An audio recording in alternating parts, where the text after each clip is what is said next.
Viewers, आज हम next lesson पढ़ेंगे मैथमेटिक्स में 14।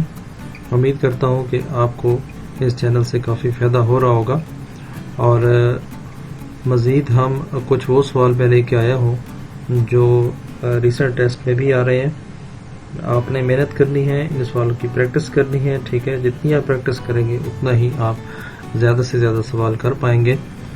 और बाकी अभी तक जिसने ये चैनल सब्सक्राइब नहीं किया तो मेरी आपसे गुजारिश है कि आप इस चैनल को ज़रूर सब्सक्राइब कर लें ताकि आने वाली वीडियोस भी आप तक पहुंच सकें। तो हम स्टार्ट करते हैं। फर्स्ट हमारा जो क्वेश्चन है, x is directly proportional to y। अगर x जो है वो इसको हम डायरेक्टली प्रोपोर्शनल कहते हैं, तो अगर x का y के साथ डायरेक्टली ताल्लुक है तो फिर हम इसको कैसे सॉल्व करेंगे। तो व्यूज़ याद रखें कि जब भी हम साइन ऑफ प्रोपोर्शनैलिटी, ठीक है, इसको हम साइन ऑफ प्रोपोर्शनैलिटी कहते हैं, तो इसको जब भी हम रिमूव करते हैं तो हम इज इक्वल टू का साइन लाते हैं और उसके साथ एक के कांस्टेंट के तौर पर लेके आते हैं और आगे हम y लिख देते हैं, ठीक है। तो अब हम देखें कि क्या ऐसा कहीं लिखा हुआ है x इज इक्वल टू के वाई। तो यहाँ पे देखें कोई ऐसी बात नहीं लिखी हुई। अगर हम k की वैल्यू निकालें तो हम y को दूसरी तरफ शिफ्ट कर दें तो ये आ जाएगा x डिवाइडेड बाई y, क्योंकि x इधर मल्टीप्लाई हो रहा है, दूसरी तरफ जाके मल्टीप्लाई डिवाइड हो जाएगा और यहाँ पे k आ जाएगा। तो हम ये लिख सकते हैं k is equal to x divide by y। तो ये ऑप्शन नंबर 3 में लिखा हुआ है, तो ये आपका आंसर हो जाएगा, ठीक है। नेक्स्ट व्यूअर क्वेश्चन है, log of x base 10 is equal to 3।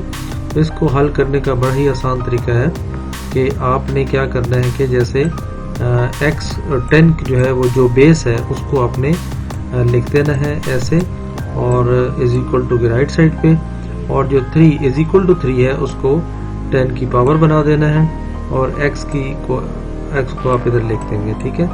तो यानी x को आप डायरेक्ट इधर लिख देंगे तो x is equal to 10 is to power 3। तो 10 इज टू पावर 3 का मतलब आप बहुत अच्छी तरह जानते होंगे, नहीं जानते तो इसको हम ऐसे लिख सकते हैं 10 इंटू 10 इंटू 10।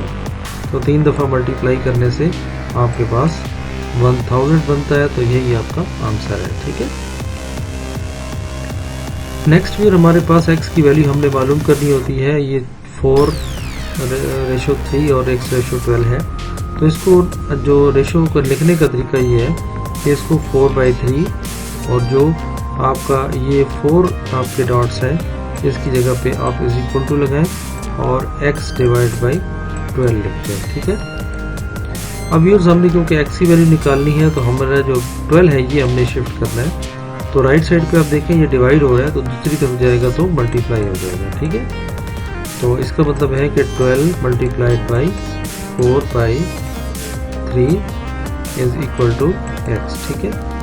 और हम 3 का टेबल अगर डिवाइड करें 3 1s are 3 और 3 4s are 12 और 4 4s are 16, ठीक है। तो इसका मतलब है कि x की वैल्यू आ जाएगी 16। तो b जो है वो आपका आंसर हो जाएगा, ठीक है। नेक्स्ट व्यूअर हमारा क्वेश्चन है कि 2x² plus 5y plus 1/3 is which order polynomial. तो व्यूअर्स हमने इन तीनों टर्म्स में, ठीक है, जिसकी मैक्सिमम पावर है वेरिएबल्स की, यहाँ पे तो वेरिएबल्स है ही नहीं, और अगर नहीं होता तो इसका मतलब होता है वहाँ x की पावर 0 लिखा होता है, ठीक है, वहाँ वेरिएबल मौजूद ज़रूर होता है, ठीक है। या यहाँ पे हम कुछ कह नहीं सकते क्योंकि 2 वेरिएबल्स हैं, तो या y भी हो सकता है और y की वैल्यू भी 0 हो सकती है, ठीक है। तो व्यूअर्स जहाँ पे मैक्सिमम पावर है, जैसे यहाँ पे x की मैक्सिमम पावर 2 है, तो इसका मतलब है कि पूरी इक्वेशन जो है ये सेकंड ऑर्डर जो है वो पॉलिनोमियल है, ठीक है। तो बस आपने इतना देखना है कि अगर ये पूछा जाए कि ऑर्डर क्या है पॉलिनोमियल का, तो मैक्सिमम वेरिएबल की पावर होती है वही उसका ऑर्डर होता है। Okay, common logarithm has a base. तो व्यूअर्स याद रखें कि कॉमन जो लॉगरिथम है उसका बेस जो है वो e होता है। और इसके अलावा हम नेक्स्ट क्वेश्चन पर चलेंगे। हमने 3.47 इंटू 10⁻6 को लिखना है ऑर्डिनरी फॉर्म में। तो व्यूअर्स जितने भी देखें 6 10⁻6, अगर ये प्लस है तो आपने इसके साथ कितने ज़ीरो लिखने होंगे। तो ये व्यूअर्स याद रखें कि 3.47 में से पहले इशारिया को ख़त्म करेंगे। तो इसका इशारिया ख़त्म करने का तरीका ये है कि इशारिये के नीचे आप 1 लिखेंगे और आगे जितने भी डिजिट होंगे उतने आप 0 लिख देंगे, ठीक है। तो उसके बाद आपने मल्टीप्लाई कर देना है 10⁻⁶।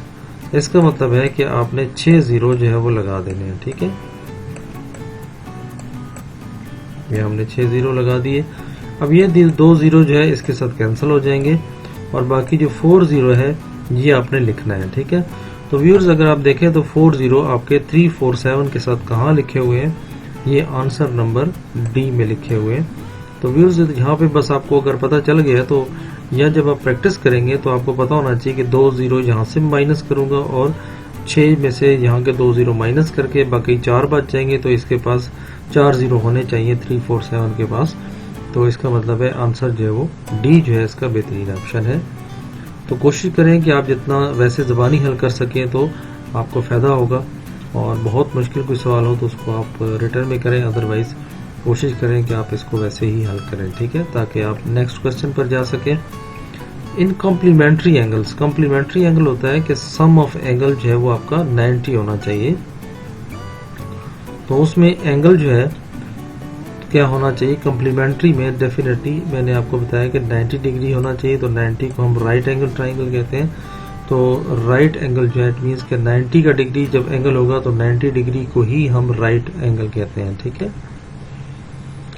अ line whose both ends are circle, ठीक है, and do not pass through center of the circle, यानी आपके पास सर्कल है और किसी 2 पॉइंट इसका सेंटर है।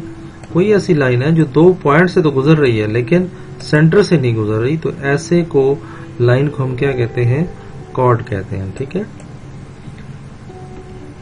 Next viewer, the distance from center of the circle to the point, यानी अगर आपके पास सर्कल है और ये सर्कल थोड़ा टेढ़ा है लेकिन वैसे सर्कल बिल्कुल कंप्लीट गोल होता है, तो सेंटर से लेकर किसी भी जगह पर फासला जो है इसको हम कहते हैं are.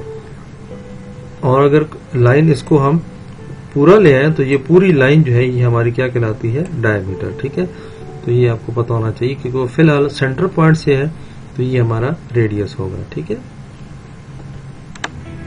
Next viewer, log of 1, किसी भी कांस्टेंट नंबर का लॉग जो है वो हमेशा 0 होता है, ठीक है, ये आपको पता होना चाहिए।